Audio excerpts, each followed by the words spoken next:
వాళ్ళు పనిలో వెళ్తే 1000 రూపాయలు వస్తాయి, అలా వ్యాపారం చేస్తే 1000 రూపాయలు వస్తాయి అని చెప్పి డబ్బులే ప్రేమిస్తున్నావు. ఇది శ్రేష్టమైంది కాదు. డబ్బుతో పాటు దేవుణ్ణి కూడా నువ్వు ఆరాధించాలి. ఎందుకంటే నువ్వు డబ్బు సంపాదించిన నీ ప్రాణం ఎప్పుడు పోతుందో, నా ప్రాణం ఎప్పుడు పోతుందో ఎవరికీ తెలియదండి. దేవుణ్ణి ఆరాధిస్తున్నప్పుడు ఆ భక్తిని బట్టి, ఆ వినయాన్ని బట్టి, ఆ పూజను బట్టి నువ్వు పూజ చేస్తున్నా సరే ఒక రోజు ఆయన ప్రత్యేకింపబడాలి. దేవుని సన్నిధానంలో డబ్బు కోసం ప్రవేశపడేవాడికి పూజ ఉండదు, ప్రార్థన ఉండదు. ఇది వరకు ఎంతో ప్రార్థన చేసి చూడండి, ఇది వరకు ఎంతో ప్రార్థన చేసి చూడండి. ఇప్పుడు ఏంటి దగ్గర గారు పడి ఏంటంటే ఆ ద్వారం కూడా పనిలోకి వెళ్ళిపోతుందండి. ఎందుకోసం? డబ్బు. అందుచేత డబ్బు సంపాదించడానికి ప్రయాసపడవద్దు. ఆ డబ్బు సంపాదించి ప్రయాసపడితే వాడు పాడైపోతారు. అలాగే తెలుసా? సామెతల గ్రంథంలో 11వ అధ్యాయంలో 28వ వాక్యాన్ని చదివితే డబ్బు సంపాదించిన వాళ్ళు బాగుపడతారా పాడైపోతారా? నిజం చెప్పండి. డబ్బు సంపాదించిన వాళ్ళు బాగుపడతారా పాడైపోతారా? డబ్బు సంపాదించి పాడైపోతుంది. ఈ రోజుల్లో తిరిగితే పని పట్ట లేకుండా తిరిగితే ఆడు పాడైపోతాడు. కష్టపడి పనిచేసి డబ్బు సంపాదించిన వాడు ఏం అవుతాడు? బాగుపడతాడు. అయితే దేవుని ఆరాధన మానేసి శ్రేష్టమైన సంగతి వింటేవన్న లేకలేదు, మీరు చేయడం లేకలేదు. గ్రంథంలో ఉన్న మాట, ఆయన చెప్పిన మాట, చెప్పమన్న మాట, డబ్బు కోసం నువ్వు ప్రయాసపడితే ఇబ్బంది పడతావు. 11:28 ధనమును నమ్ముకుని వాడు పాడైపోవును. నువ్వు ఎగ్గొట్టి దైవారాధన ఎగ్గొట్టి దేవుని పూజ ఎగ్గొట్టి సక్రమంగా శుక్రవారం ప్రార్థన చేసుకుంటావో, పూజ చేసుకుంటావో, శనివారం ప్రార్థన చేసుకుంటావో, పూజ చేసుకుంటావో, ఆదివారం ప్రార్థన చేసుకుంటావో, పూజ చేసుకుంటావో, నీ ఇష్టం. అది భగవంతునికే చెందిన గాక. ఆరాధన కోరేవాడు దేవుడు. నీ దగ్గర నుంచి ఆరాధన కోరేవాడు దేవుడు కనుక పరలోకాలు వచ్చి భూలోకాలకు వచ్చిన కృతజ్ఞపూర్వకంగా నువ్వు ఆరాధించాలి. ఆరాధన చేసే భక్తులు చాలా మంది మీకు తెలిసి చెప్పట్లేదు. ఆయన నన్ను ఆరాధించే వారు కావాలని నేను కోరుతున్నాను అన్నాడు. ఆయన 4:23 ధనమును నమ్ముకుని వాడు పాడైపోవును. నువ్వు ఎగ్గొట్టి దైవారాధన ఎగ్గొట్టి దేవుని పూజ ఎగ్గొట్టి సక్రమంగా శుక్రవారం ప్రార్థన చేసుకుంటావో, పూజ చేసుకుంటావో, శనివారం ప్రార్థన చేసుకుంటావో, పూజ చేసుకుంటావో, ఆదివారం ప్రార్థన చేసుకుంటావో, పూజ చేసుకుంటావో, నీ ఇష్టం. అది భగవంతునికే చెందిన గాక. ఆరాధన కోరేవాడు దేవుడు. నీ దగ్గర నుంచి ఆరాధన కోరేవాడు దేవుడు కనుక పరలోకాలు వచ్చి భూలోకాలకు వచ్చిన కృతజ్ఞపూర్వకంగా నువ్వు ఆరాధించాలి. ఆరాధన చేసే భక్తులు చాలా మంది మీకు తెలిసి చెప్పట్లేదు. ఆయన నన్ను ఆరాధించే వారు కావాలని నేను కోరుతున్నాను అన్నాడు. ఆయన 4:23 అన్నాడు. అంగీకరించే దేవుడు ఎందుకంటే ఎందుకు చేసిన వాడు ఆయనే కనుక. ఆ నమ్మకాన్ని కొంటే ఈ రోజు నువ్వేం చేస్తావంటే ఇంకా గొప్పవాడు అయిపోవాలి, ఇంకా డబ్బు సంపాదించుకోవాలని చెప్పేసి డబ్బు కోసం సంపాదించుకునేవాడు, ధనమును నమ్ముకునేవాడు పాడైపోతాడు. అంటే ఏమైపోతాడు? గొప్పవాడు అవ్వాల్సిన స్థితికి మనిషి ఎప్పుడుతో దూరం అయ్యాడు. ఆడి క్రమక్రమంగా ఎంత డబ్బు అయితే పోగు చేస్తున్నాడు, అంత డబ్బు పోగు చేసి అంటాడు. సరిగ్గా ఏదో ముళ్ళు పెడతాడు. వెంటనే కుయో కుయో కుయోమని ఉన్నట్టు వెళ్ళిపోతాం. 100,000 దగ్గర వెళ్ళిపోతాం. 50,000 కట్టమంటాం, 50,000 కట్టేస్తాం. నేను చెప్పలేను అంటాడు. 2 రోజులు ఐసీలో ఉంచుకుంటాడు. 3వ రోజు ఐఎమ్ సారీ.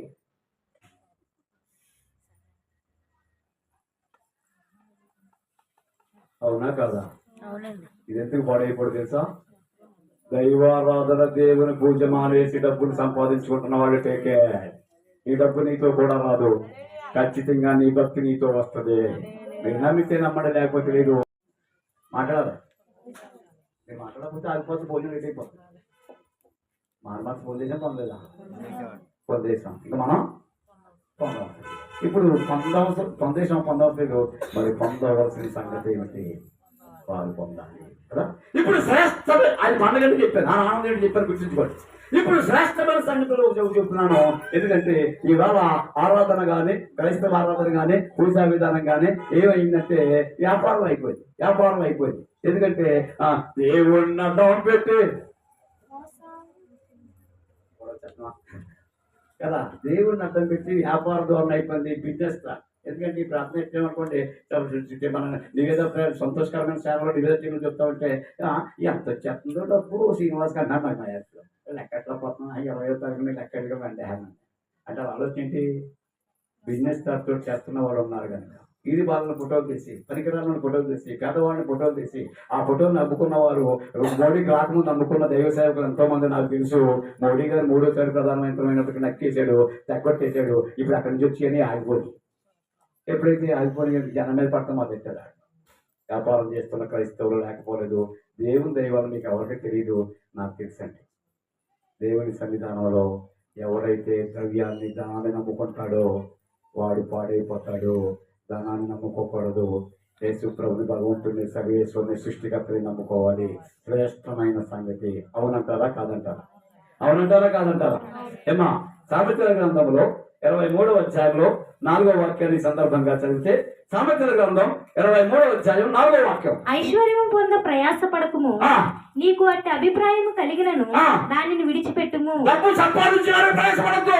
ఈ నీ ఇంట్లో భగవంతుని ఆరాధన లేదంటే, ఈ వాళ్ళ ఇంట్లో పూజ లేదంటే, నువ్వు దేవుని మందిరాన్ని ప్రార్థన చేస్తున్నాడంటే కారణం ఏంటో కారణం తెలుసా? ఈ రోజుకి 16 గంటలు వచ్చినాయి. 7:30కి 10 పెట్టుకుంటాం. 8 ఈ 7 పెట్టుకుంది కదా. ఎన్ని వచ్చినాయి ఊరలో? 16 గంటలు వచ్చినాయి. డాడీ 16 గంటలు వచ్చినాయి అంటే అన్ని కలగసు కక్కడం చేసేయాలి. ఇచ్చినోడు ఊరుకుంటాడు. నా ఉంగరాలు పెట్టేవని ఇలా చూస్తాడేంటి? అది ఆనందం. ఇప్పుడు దేవుని యొక్క ఆనందం, దేవుని సంతోషం, దేవుని సంబరం, దేవుని పండుగ. 17 లోకసువార్త. అటువలే ఆ. మారు మనసు అక్కరలేని 99 మంది నీతిమంతుల విషయమై విషయమై కలుగు సంతోషము కంటే కంటే మారు మనసు పొందు ఒక్క పాపి విషయమై మళ్ళీ చదవాలి. మారు మనసు పొందు ఒక్క పాపి విషయమై మళ్ళీ చదవాలి. మారు మనసు పొందు ఒక్క పాపి విషయమై ఒక్క పాపి మారు మనసు పొందగలిగితే పరలోకమందు ఎక్కువ సంతోషం కలుగును. పరలోకంలో ఉన్న నా దేవుడు కేరింతల కొట్టి సంతోషిస్తూ ధ్యాన్స్ తోటి చాలా సందర్భంలో ముగిపోతాడు. చెప్పండి కొట్టాలి. అది దేవుని సంతోషపరిచే పండుగ. ఏం చేసేసి ఈ పండుగ మనం మారు మనసు మారు మనసు పొందేసి పాస్టర్ బాప్తిసం పొందేసుకున్నాను. ఇక నాకు మారు మనసు ఏంటి అనుకుంటున్నావు? ఆల్రెడీ మారు మనసు పొంది బాప్తిసం పొందేసి పాస్టర్ కృపావరం గారి చేత అందరూ కాలగట్టు గుడికి మళ్ళీ ఇచ్చిపోయాం. ఇప్పుడు మనకు మారు మనసు అవసరమా? అంటారా? నేను బాప్తిసం అవ్వలేదా? వాడు నన్ను నా చేత బాప్తిసం పొంది దేవుని సంతానం ఉంటున్నారు, దేవునితో ఉంటున్నారు, దేవుని ఆనందంలో పాల్గొంటున్నారు. ఇప్పుడు ఆయన ఉన్నాడు. ఒక పాపి మారు మనసు పొందితే నాకు పరలోకములో ఆ పాపిని బట్టి సంతోషం. 99 మంది నీతిమంతులు, 99 మంది యథార్థవంతులు, 99 మంది గొప్పవారు నాకు అక్కర్లేదు. ఈ పండుగ సందర్భంగా ఒక్క పాపి మారు మనసు పొందితే పరలోకంలో ఆయన గంతులేస్తూ ఆనందింపజేసేది. ఒక్క రూపాయి కూడా ఖర్చు పెట్టకుండా ఆయన ఆనందింపజేసే సీక్రెట్ ఏంటంటే మారు మనసు పొందాలి.